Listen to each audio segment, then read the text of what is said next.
नमस्कार साथियों, अगर आप घूमने फिरने और नई नई जगहों को एक्सप्लोर करने और नई जानकारी प्राप्त करने के शौकीन हैं तो मैं आपको दिल्ली एनसीआर से करीब 160 किलोमीटर की दूरी पर स्थित एक शानदार किले में लेकर चलता हूं, जो न सिर्फ देखने में बेहद खूबसूरत है बल्कि उसका एक शानदार इतिहास भी है।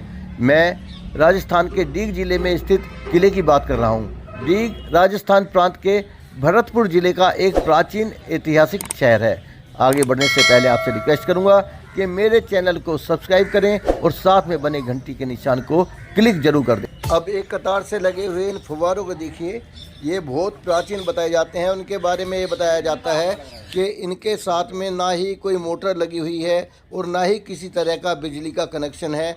ये नेचुरल हैं और टंकी के साथ में इनका सीधा कनेक्शन है और ख़ास अवसरों पर ही इन्हें चलाया जाता है। साथियों, इस किले का प्राचीन नाम दीर्घापुर था। डीग किले का निर्माण राजा बदन सिंह के पुत्र महाराजा सूरजमल ने 1730 में करवाया था, जो भरतपुर से 32-33 किलोमीटर की दूरी पर स्थित है। डीग को भरतपुर राज्य की पहली राजधानी राजा ठाकुर बदन सिंह ने बनाया था। उसके बाद वे भरतपुर में जाट हाउस के संस्थापक बने और उनके शासन में ये जगह और भी ज़्यादा समृद्ध हुई। हमने पहले से ही सुन रखा था कि इस किले के अंदर हनुमान जी का एक प्रसिद्ध मंदिर है, तो एक जिज्ञासा हुई कि इस मंदिर में हम देखें और हम पंडित जी के पास पहुंच गए। हमने उनसे आग्रह किया कि हमें मूर्ति के दर्शन कराएं और इसके बारे में हमें ठीक से जानकारी दें। तो पंडित जी ने हमारी रिक्वेस्ट मान ली और इस मूर्ति के बारे में बहुत ही प्रेम से हमें बताया और बहुत सारी अच्छी अच्छी ज्ञान की बातें उन्होंने हमें समझाई। जैसे हम लोग ये नीलम मूंगा पहनते हैं ना, तो हकीक स्टोन आता है, भगवान जलाया था, ये काला निशान है दाहिने और अपनी जैसे नसें होती है ना शरीर की, ये देखो सारी नसें दिखाई देती है। एक ही विग्रह है पूरे भारत में अपना हकीक का। डीग जिले की वास्तुकला राजपूत और मुगल शैली का मिश्रण है। इस महल का प्रमुख आकर्षण हॉल, मेहराब, वातावरण, हरियाली, नहरें और किले हैं। इस किले के बगीचों का लेआउट मुगल चार बाग पर आधारित है, जिसमें दो जलाशय को रूप सागर और गोपाल सागर के नाम से जाना जाता है। किले की प्रमुख संरचनाओं में सूरज भवन, गोपाल भवन, किशन भवन, नंद भवन और केशव भवन के नाम से शामिल है। गुरु मदन सिंह को सौंदर्य कला, स्थापत्य कला और वास्तुकला का अच्छा ज्ञान था। ये उनके भवनों और उद्यानों को देखकर भी स्पष्ट हो जाता है। उन्होंने जिले में सुंदर भवन बनवाए। इस किले में सबसे ज़्यादा प्रसिद्ध चीज़ जो है वो है लाखा तोप। लाखा तोप का निर्माण ब्रिजराज महाराजा सूरजमल सिंह जी के समय में किया गया था। इस लाखा तोप के बारे में कहा जाता है कि भवानी माँ का साक्षात रूप है। इसमें भवानी माँ साक्षात रूप से विराजमान हुई और इसे लाखा तोप इसलिए कहा गया कि इसका वजन 1 लाख किलो से ज़्यादा है। इसी कारण इस तोप का नाम लाखा तोप पड़ा।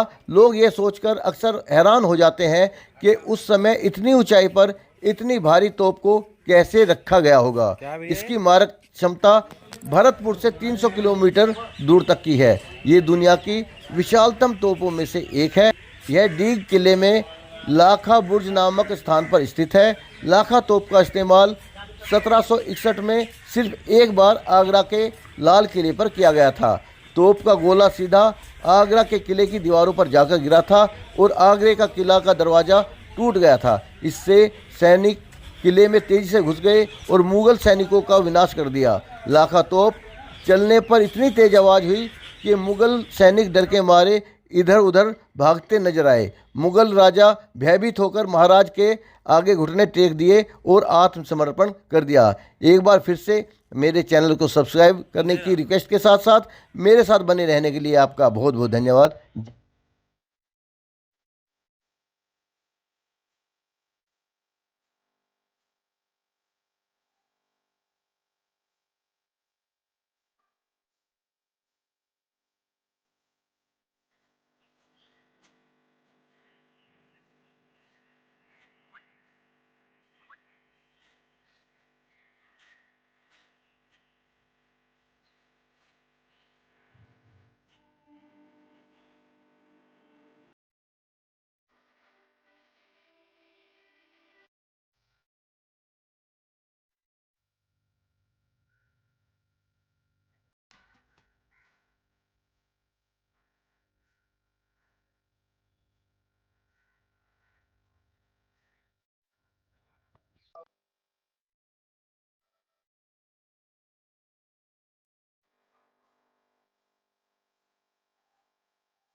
करो